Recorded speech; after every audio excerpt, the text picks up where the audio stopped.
अस्सलाम वालेकुम।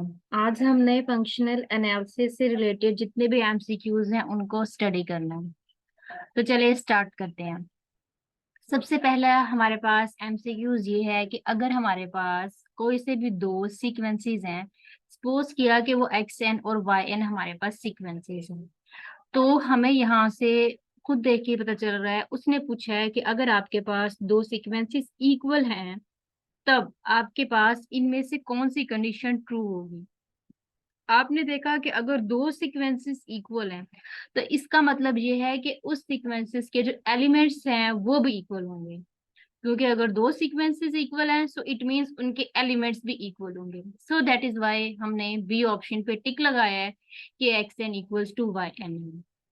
Second MCQs ये है कि उसने क्या, आपके पास एक सीक्वेंस गिवन है एक्स एन और वो आपके पास एक नॉन डिक्रीजिंग सीक्वेंस है। आपको पता है कि नॉन डिक्रीजिंग का मतलब होता है इंक्रीजिंग, तो यानी आपने ऐसे सीक्वेंस लेनी है जिसके एलिमेंट्स इंक्रीज हो रहे हैं। इंक्रीज होने का मतलब ये है कि आपके पास पहले छोटा नंबर हो, फिर बड़ा, फिर उससे बड़ा, फिर उससे बड़ा, फिर उससे बड़ा, अप टू सो ऑन ऐसे सीक्वेंस चले, तो आप कहोगे कि वो एक इंक्रीजिंग या नॉन डिक्रीजिंग सीक्वेंस है। तो इस वजह से ए ऑप्शन ठीक है। क्यों? क्योंकि x n less than equals to x n plus one है। अगर आप एन की जगह कोई नंबर पुट करते हो, जैसे एन की जगह फॉर एग्जांपल आपने वन पुट किया, तो x one less than equals to x two होगा। हाँ जी, ये बात ठीक है, वो उससे लेस है। अगर मैं एन की जगह पे टू पुट कर दूं तो x two less than equals to x three होगा। हाँ जी, ये बात ठीक है। तो इस तरीके से जो हमारे पास सीक्वेंस चल रही होगी, हम कहेंगे कि वो हमारे पास एक इंक्रीजिंग सीरीज बना रही है। अब आपने एक चीज याद रखनी है कि अगर आपके पास इंक्रीजिंग सीक्वेंस आ जाए तो आपने लेस देन इक्वल का साइन लगाना है, और अगर आपके पास स्ट्रिक्टली इंक्रीजिंग आ जाए तब आपने बस इक्वल का साइन रिमूव कर देने, जैसे कि आप फोर्थ एमसीक्यूज में देख रहे हैं। सी ऑप्शन करेक्ट है। क्यों? क्योंकि आपने यहाँ से देखें, ये लेस देन इक्वल वाला था, आपने ये चूज नहीं किया, आपने वो चूज किया जिसमें इक्वल का साइन नहीं है। सो इट मीन्स अगर सिंपल इंक्रीजिंग है तो लेस देन इक्वल आएगा, अगर सिर्फ स्ट्रिक्टली इंक्रीजिंग है तो सिर्फ लेस का साइन आएगा। इससे क्यों ऑपोजिट, अगर आप नॉन इंक्रीजिंग की बात करें तो नॉन इंक्रीजिंग का मतलब है एक डिक्रीजिंग सीक्वेंस। तो डिक्रीजिंग सीक्वेंस में जाहिर बात है, इंक्रीजिंग में अगर लेस था तो डिक्रीजिंग में ग्रेटर देन इक्वल का साइन आ जाएगा, अबव वाले के ये ऑपोजिट हो जाएगी। सिमिलरली अगर हम स्ट्रिक्टली डिक्रीजिंग की बात करेंगे तो उसमें बस इक्वल का साइन हट जाएगा, बाकी चीज सेम की सेम आ जाएगी। इसमें बिल्कुल भी मुश्किल नहीं है, ये बिल्कुल बेसिक सी बात है। नेक्स्ट में उसने हमें definition the convergence of a sequence की। अगर आपको याद हो, ये मैंने लास्ट लेक्चर में जहाँ पे काशी सीक्वेंस की डेफिनेशन पढ़ाई थी, वहीं पर मैंने कन्वर्जेंस ऑफ अ सीक्वेंस की डेफिनेशन भी पढ़ाई थी। सेम सेम ये डेफिनेशन लिखी हुई थी, आप समझे कॉपी पेस्ट किया हुआ है यहाँ पे। उसमें भी सेम यही था कि distance of x n comma x is less than epsilon. ये बिल्कुल भी मुश्किल नहीं थी। उसके बाद उसने इसी डेफिनेशन को यूज करते हुए जो है वो एक स्फीयर डिफाइन की है, एस एप्सिलॉन एक्स। एक चीज याद रखिएगा, डिस्टेंस को ऐसे भी लिखा जा सकता है, दोनों का मतलब सेम है। अभी आप टोपोलॉजी करेंगे उसमें आप देखेंगे कि दोनों को हम ऐसे लिख सकते हैं। अगर आपके पास ये लिखा हुआ है तो आप इसको ऐसे लिख सकते हो, अगर ये लिखा हुआ है तो इसको ऐसे लिख सकते हो। आपको दोनों मेथड आने चाहिए, क्योंकि हो सकता है पेपर में वो आपको ये दे दे और कहे कि इसको, और ये ऑप्शन दे दे चार। आपको पता होना चाहिए कि इसको कैसे लिख सकते हैं हम। एक्स एन जो होता है वो बाहर आ जाता है, और सफेयर ड्रा होता है इस रेडियस के गिर्द, और बीच में ये जो पॉइंट एक्स है जिसका निकाल रहे हैं वो आ जाता है। तो ये लिखने का मेथड है। Next MCQ is if xn and yn are the two sequence in a metric space xd such that xn approaches to s and yn approaches to y, then distance of xn comma yn approaches to distance of x comma y। यानी xn x को approach करता है और yn y को approach कर रहा है। हमने इस स्टेटमेंट को यूज किया और आपने देखा कोई भी ऑर्डर पेयर वाला एलिमेंट नहीं था। सो दैट इज वाई हमारे पास C option is the correct option. Similarly आपने देखा कि एक्सएन एक्स को अप्रोच करता है, तो इसी को देखते हुए आप बता सकते हो कि ये जो एक्सएन है ये किसको अप्रोच करेगा, एक्स को अप्रोच करेगा। So option A is correct. Next में उसने बाउंडेड की डेफिनेशन दी है। तो अगर मैं कैलकुलस की बात करूं या रियल एनालिसिस की बात करूं, तो भी वैसे ये भी ट्रिक की बात है, तो उसमें भी यही डेफिनेशन है कि हम जिस फंक्शन को कह रहे होते हैं कि वो फंक्शन हमारे पास बाउंडेड है, तो हम क्या करते हैं, हम उसका मॉड ले लेते हैं, और अगर mod less than equals to m हो तो हम कहते हैं कि फंक्शन हमारा बाउंडेड है। m का मतलब है कोई फाइनाइट नंबर आएगा। अभी हम जब टोपोलॉजी करेंगे तो उसके फर्स्ट चैप्टर में ही हम बाउंडेड फंक्शन डिफाइन करेंगे, उसकी डेफिनेशन आएगी। तो उसमें हम क्या करेंगे, हम उसमें अपर वैल्यू माइनस लोअर वैल्यू करेंगे, और अगर आंसर फाइनाइट आ जाएगा, फाइनाइट मीन्स कोई नंबर आ जाएगा, 2 3 4 5 6 समथिंग कुछ भी आ जाएगा, तो आप कहोगे कि वो आपके पास एक फाइनाइट सेट था। लेकिन अगर अनफिनिटी आ जाए या अनडिफाइंड फॉर्म बन जाए तो आप कहते हो कि आपके पास वो फंक्शन बाउंडेड नहीं है। तो इस तरीके से हम मीट्रिक में बाउंडेडनेस चेक करते हैं।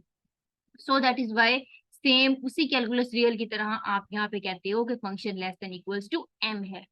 और जिस तरह जहां पर हमने काशी सीक्वेंस की भी डेफिनेशन पढ़ी थी, जिधर हमने कन्वर्जेंस की थी उसके नीचे काशी की लिखी हुई थी।